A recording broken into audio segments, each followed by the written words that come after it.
Good day to you, Jason here, Birchfield Family Farm, just west of Oxford, Ohio, on that Ohio-Indiana state line. We're running grass-fed Red Devon cattle, St Croix sheep, chickens, and Idaho pasture pigs in a rotational grazing system. Good word for today. It comes from Psalm 130. Out of the depths I cry to you, O Lord. O Lord, hear my voice. Let your ears be attentive to my cry for mercy. If you, O Lord, kept a record of sins, O Lord, who could stand?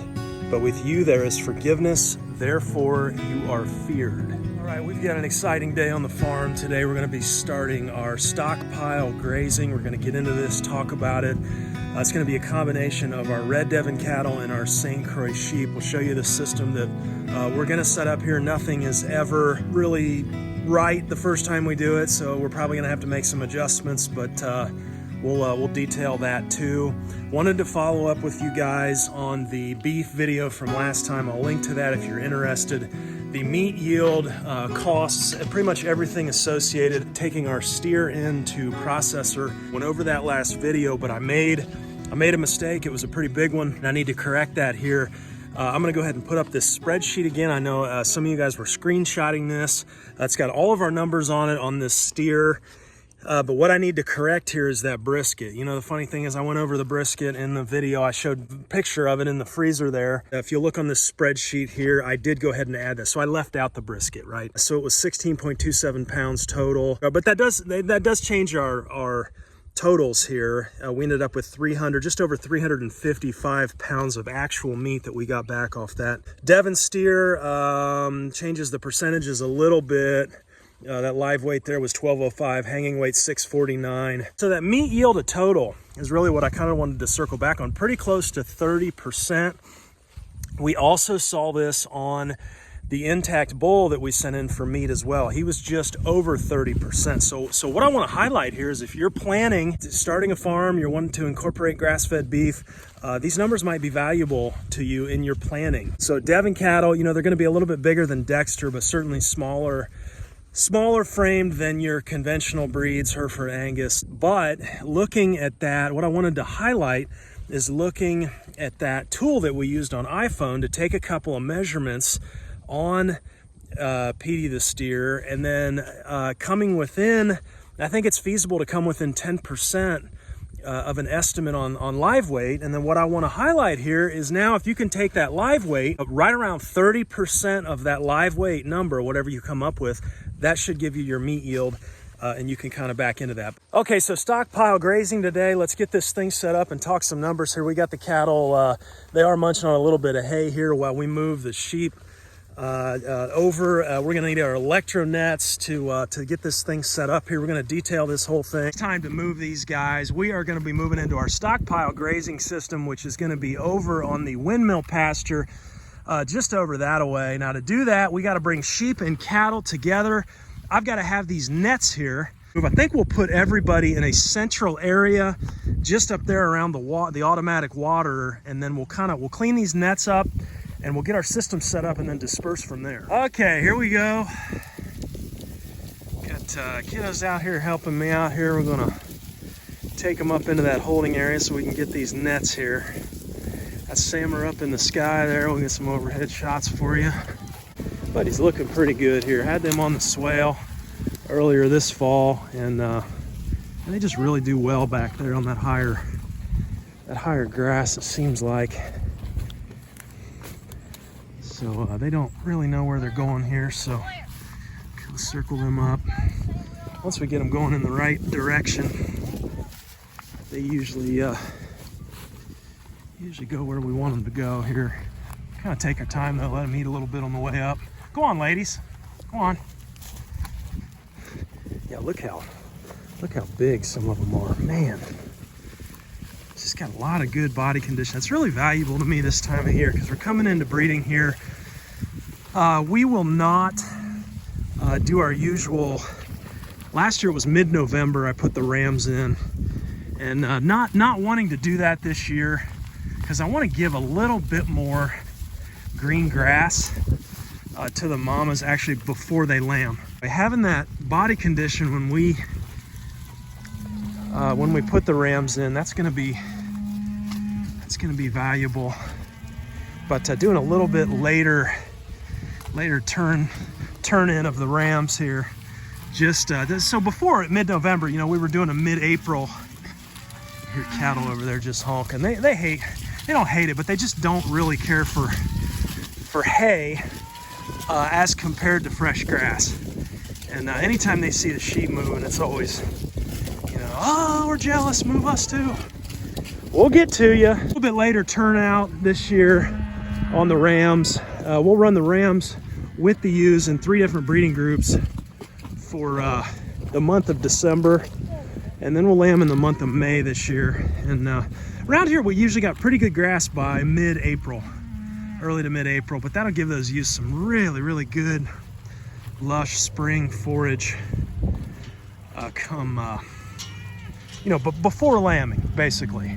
And that's one of the challenges to grass-fed lambing, you know, doing all grass and having healthy mamas and healthy lambs, is getting them that nutrition they need. In that spring, those cool season grasses in the spring give us everything we need to lamb on pasture. And just want to try and time that up a little bit better where the mamas can have some good stuff, you know, before we actually lamb, you know, because those lambs are putting on 80% of their weight in the last 6 weeks. So, you know, if they can get some really good nutrition there in the month of April, and then start dropping lambs in May. That's kind of the plan here. But the challenge there is keeping rams separated until December. So, all right, we got these guys all up here together in this automatic water paddock here. There's an electronet on the back of them, but basically we just got them put in here, about 50 head. What are we at now? 51, 52 head of St Croix sheep, and these are our ewes, and then 10 head of Devon beef. And we're coming into this area here. I'm going to walk you over here and explain our stockpile grazing strategy, but let's get them on the move first. They're not too happy with me right now. Come on, Moose. Okay, come on. Come on, sheeps.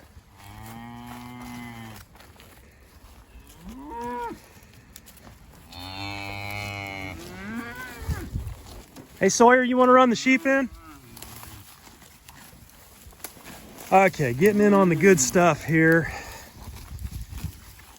I do want to see just how the cattle and the sheep interact here together in a little bit of a tighter space. I think we'll be all right.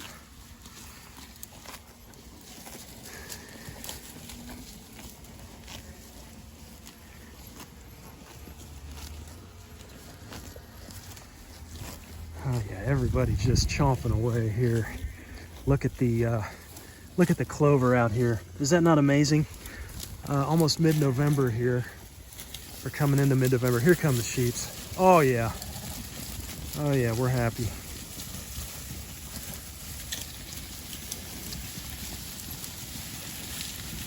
Oh yeah, look at that impact. This is gonna be good. Okay. All right, I'm gonna turn this net on and get it hot. Okay, so stockpile grazing. What is stockpile grazing? We'll start from the very beginning here. Stockpile grazing is setting aside forage, letting your pasture grow, letting the animals eat that pasture over the winter time with the intent of decreasing, or if not eliminating, your hay needs and hay consumption. We've talked about this here before, but on average, and this is Jim Garish's stat, but I appreciate it, on average, harvested forage, meaning your hay, silage, whatever else, on average is 4 times the cost of grazed forage. So we're trying to back into this stockpile here this year. This is our windmill pasture. I'll have Sam get some shots from way up high and kind of show you what's going on here. But basically, we pulled everybody off this back in the summer and then let this come back. And you can see this is just beautiful stuff. They are loving this. So the idea here is this windmill pasture is about 6 acres, maybe a little over 6 acres. Now we have our paddocks back in this area. You guys have seen us showcase the paddocks, so we're done with those. Those are done for the season here. They've been grazed down. So what we're going to do here is we're going to try and run sheep and cattle together and graze this stockpile. My goal here is to be somewhere between 60 and 90 days. So let's talk through this. So the only way I could figure out how to do sheep and cattle together, and there's not a lot of content out there on stockpile grazing both sheep and cattle together. Your smaller ruminants are pretty challenging to do this with. With cattle, you need a single hot, maybe 2 strands of hot wire, and you contain them all winter long, no big deal. With sheep, we can't do that at our stock densities that we're going to be running here. And so the only way I can come up with it is on how to contain everybody together is with these nets. Now, the nets. So right now, we don't need these fiberglass posts, but come winter when the ground freezes, we absolutely will. Our nets are a double spiked post there, and that post really does not do well when the ground is frozen. So my idea here is we're going to run nets, and we're going to run them all the way down this fence line, and every day we're going to move over 5, 6, maybe 7 feet, depending on how they do here on the graze. Right now I'm shooting for 5 feet. Now, we gave them 25 feet here initially, 25 feet off the fence just to get them started. Now, I've only gone down about halfway, and then I curved that net around just because they don't need a strip of 25 feet. So this field is about 500 feet down by 500 feet across, a little more than that. Like I say, a little more than 6 acres. So what we're going to try here is every single day, I'm going to come out here and we're going to be running this net, but we're going to run it off these blue Tread-A-Line O'Brien posts. I'll put a link in the description here. So according to your regenerative guys, your gurus, okay, I don't know if you can see the tip of that, but we took these babies in the shop, about 50 of them, and we sharpened the end. Now, this post here, the metal spike is not as big, as wide as the double spikes on this netting. Double spikes, those will not go in freezing ground. We've tried that. So how do you run nets when it's freezing? Well, we're gonna use a bunch of these blue posts, and we're gonna just step these in. We're gonna put the net onto these posts and put this in, and all the way down through here, 500 feet of net. Every day we're gonna move it over 5 feet. And I'll tell you what, if I can get, by my calculations, I should have about 100 days out here.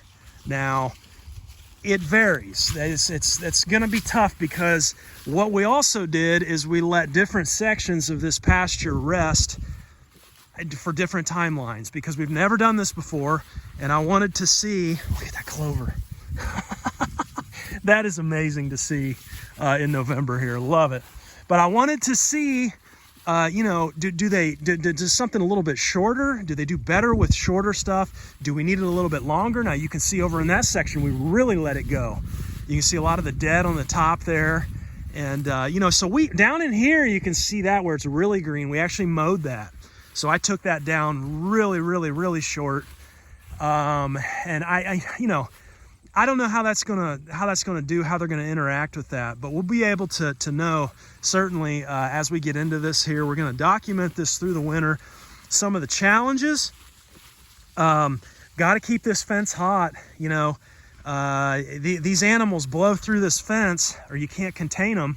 Containment's a big deal here, because we can't contain animals. They get out and they'll absolutely foul the entire area, and it'll be over. We'll have to. We do have hay in the barn for the winter here, and I did that because I'm not, I don't know how this is going to go, if it's going to be successful, or I hope it is, but we just don't know. And so I think some of the challenges there, and number one is containment. Containing them.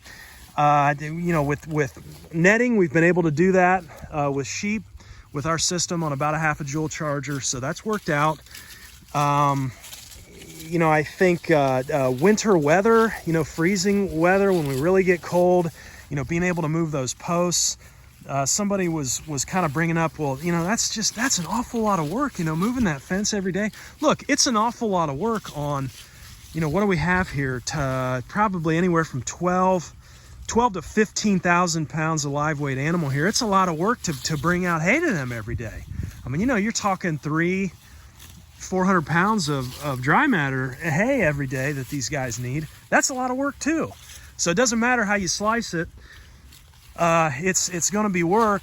I don't think it's going to take us very much time. If we can get a blue, you know, O'Brien post at about every one of these white posts and get it hooked onto here, and then just we'll take keep a 5 foot maybe stick or something with us, and every day just move that over 5 feet, and they're going to strip graze it down every day. And you know, like I say, we're needing somewhere between 350 and 450 pounds of dry matter. The other thing that really intrigues me about this, look at this. Look at her. She's up over her knees in that forage, eating that red clover. Man, that just makes me so happy.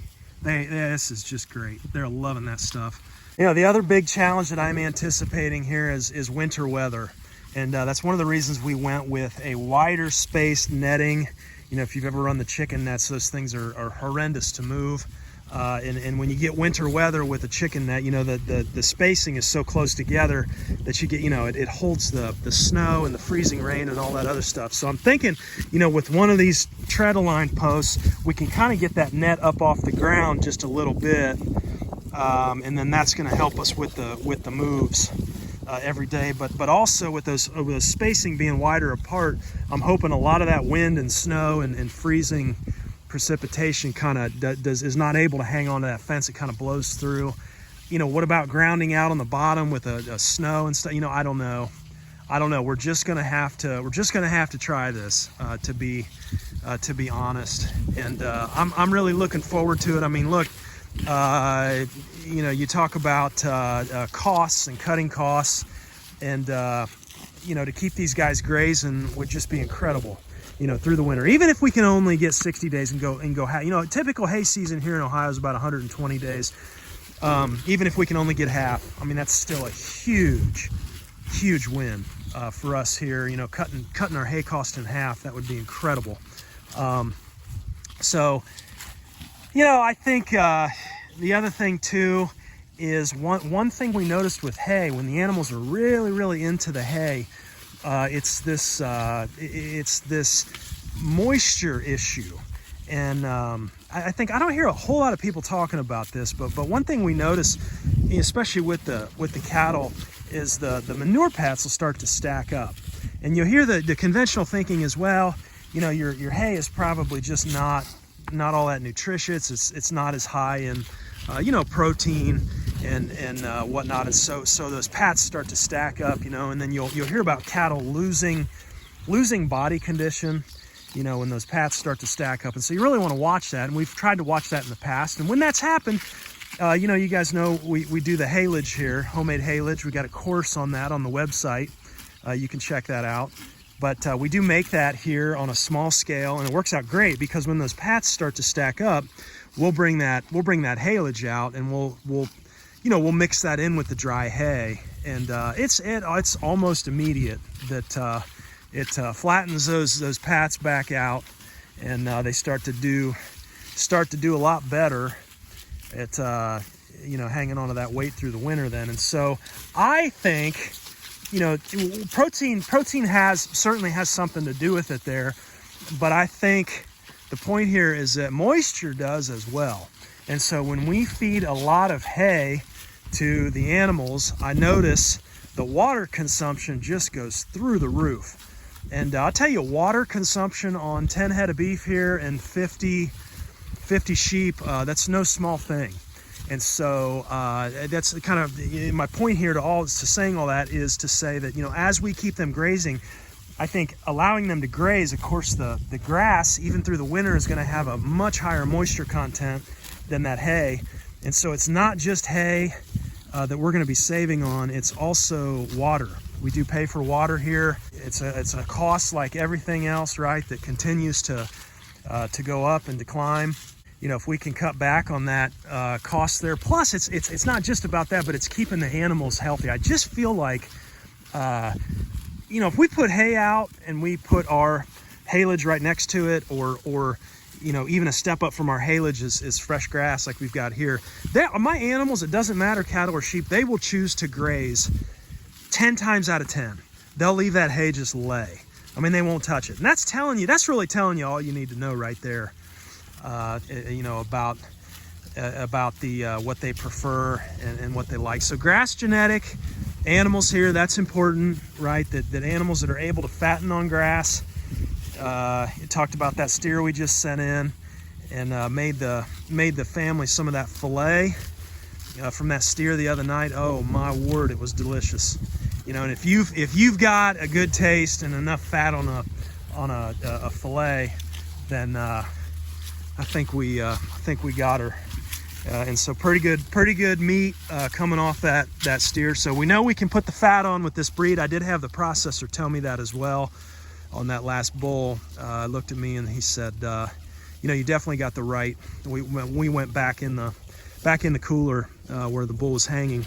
He said you definitely got the right breed for trying to do what you guys are doing on straight grass. So that was good to hear.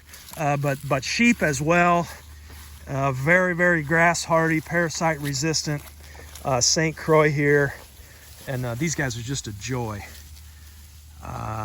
I think this is the sheep breed of regenerative ag, to be honest with you, because it's not just that there's no chemical dewormer. I mean, I haven't even hit any of these guys with any garlic or any of the alternative stuff either. I mean, nothing. And we did have some dry periods here through the fall, some drought, but it's been one of the wettest years on record, and we were able to come back and to regraze a lot of these paddocks. That, you know, that's really where your productivity's at on your grass-fed small ruminants. It's the paddock system, and moving them through paddocks and then being able to come back on those even through the fall when you've got a higher parasite load, and your animals are able to resist that. We know now that parasite resistance, parasite load, the ability to resist parasites is directly, I guess you'd say, correlated with the immune system and the immune response in the animal. That's well known now. And so healthy animals with healthy immune systems, like these sheep here, are going to thrive, and they're going to resist disease pressure and parasites. And that's just biology, the immune systems and keeping immune systems strong. And can you imagine then what happens when we consume animals with healthy immune systems and consume that healthy meat? I'd like to think that is imparted to us then as well, especially a remineralized or just a mineralized animal that's remineralizing the ground. With that is one way that we kind of differentiate ourselves, especially in the beef, grass-fed beef area, as we do our free choice mineral. And so our animals are fully mineralized. They get the mineral that they need. They will pick up on what's deficient in the pasture. They will consume that, and a large part of that comes out the back end then of the animal, and we naturally remineralize our pastures over time. And so we'll be doing that here through the winter as well. We got our free choice system up there that's the other thing I forgot to mention too, is the automatic water. These guys, we don't have to haul a drop of water all winter long, and that's the other advantage to this system.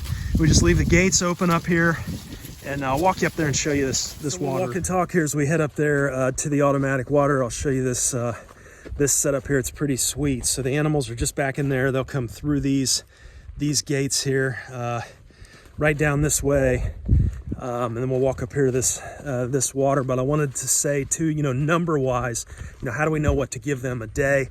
We said 12 to 15,000 pounds of live weight animal per day, and that's going to equate to a need at 3% of body weight. They're going to need about 3% of dry matter per day, 3% of their live weight. And that would amount to about 350 to 450 pounds, somewhere in that range there. Now, it's tough to estimate back here because you really need to know the grass height. You need to know also, typically what you see yield-wise per inch per acre. Around here, if we say 400 pounds per inch per acre, moving that electronet 5 foot a day, but it's 500 feet down, that would mean we're going to have 24 pounds of dry matter per inch. And so we really would need to be in that 350 to 450 range, really like 12, closer to 14 inches, of height on that. And I don't know that we have that. I know we don't have that everywhere down through there because we kind of did the experiment and clipped some into September, which, that may turn out to be a mistake. I don't know. But it also, because it's lower, that may provide some higher protein as well going into the cold months here. So we'll just have to see how they interact. We'll be detailing all this on the channel here. But, basically, we're just going to have to play with that number of 5 feet. Do we need to go a little bit more every day? We could do 6, 7, 8 feet, but then obviously we're not going to have as many days, where that's going to cut those days short. So at 5 feet, I think we can get 90 to 100 days here of grazing. So anyhow, that's kind of how we're figuring that. Some people ask me, well, how do you get your yield on dry matter? How do you know what's there? Well, make a 1 foot square out of, whatever. It can be cardboard. Wood's probably easiest. The inside dimensions of 12 inches by 12 inches, go down and lay that down on the pasture and cut everything down in that square. And then, several ways of doing that. You can dry it down in the microwave if you want. I just prefer to say, okay, it's probably around 60 to 70% moisture, depending on conditions, but 70% will get you close. And then weigh that sample, right? And just take 30% of that sample. And then you've got your dry matter weight per square foot, right? And just back into a figure there, and then that can kind of give you, how much time you can stay on an area based on how much you have is kind of the way we look at it here. But that's an easy way to do it, just a 1 foot square section. So this here is our Ritchie automatic water, and you can see here it's pretty beat up. This thing is probably at least 2 decades old. It was here before we got here. It's old, it's cracked up, but I'm gonna get another season out of it here. It is what it is. It's functional, but it's a pretty cool design because there's a riser down in there. It lets the warm air come up and warm the unit. But you can see here, this setup. So the animals coming in and out of here. So that's where they're at. They'll be coming in and out. You got the mineral over here. They kind of got this area. There's nothing here. They've eaten all this down. So this has been grazed, so they can come up here and lay down and ruminate, get some more space up here if they need it. But that's where that water is. So they'll come up here and automatically get water lines down 4 feet, buried, below the frost line. It is just phenomenal. This thing, a concrete pad here, so when it gets wet, you don't have the mud right around the water. It'll water, our 10 beef and 50 head of sheep here, no problem.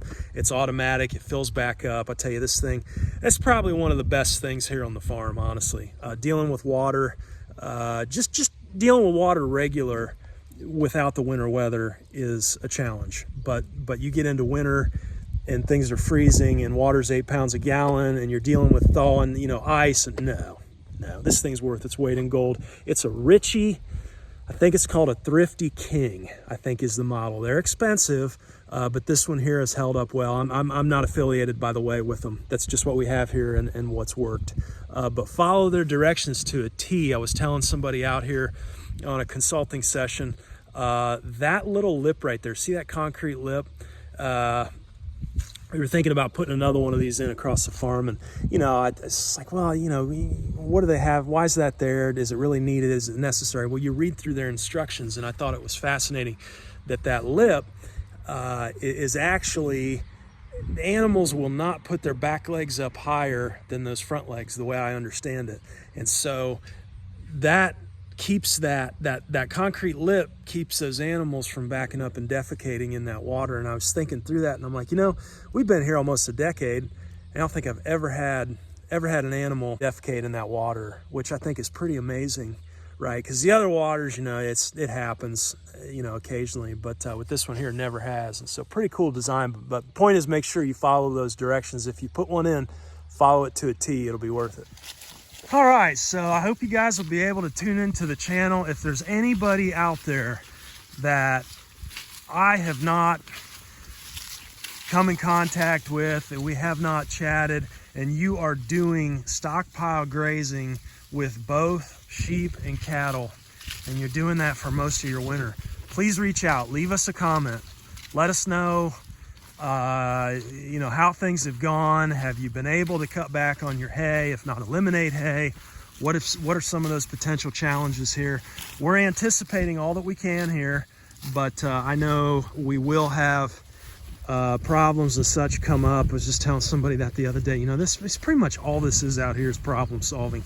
You know, it's constant.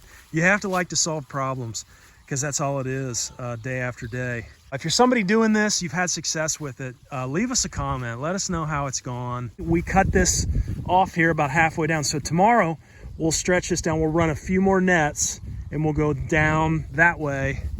We're just gonna keep going all the way down to that. You can see the tree line there. That's 500 feet. From there, actually all the way back to where they're coming in and out of the water area. That's a little more than 500 feet. It's actually this post here coming straight across. Right from there down is about I think it's about 520. So, you know, looking at this, I do think we've got some good stuff. We got some good stuff that we've grown here. Lots of clover, and you know, like we've talked about, it's that blessing of the fescue, those native grasses and clovers. You know, look, I want animals that thrive on those. I don't want to have to bring in a bunch of inputs and seed out a bunch of stuff. So anyhow, we'll get a good graze on this here through the night. I hope you guys are well. Thanks for watching. If you can follow along with us here, we will be detailing this process through the winter time, and we'll keep track of these metrics so that you guys have an idea what can work on your ground as well. Thanks for hanging with me today. Be blessed. Talk to you next time. Take care.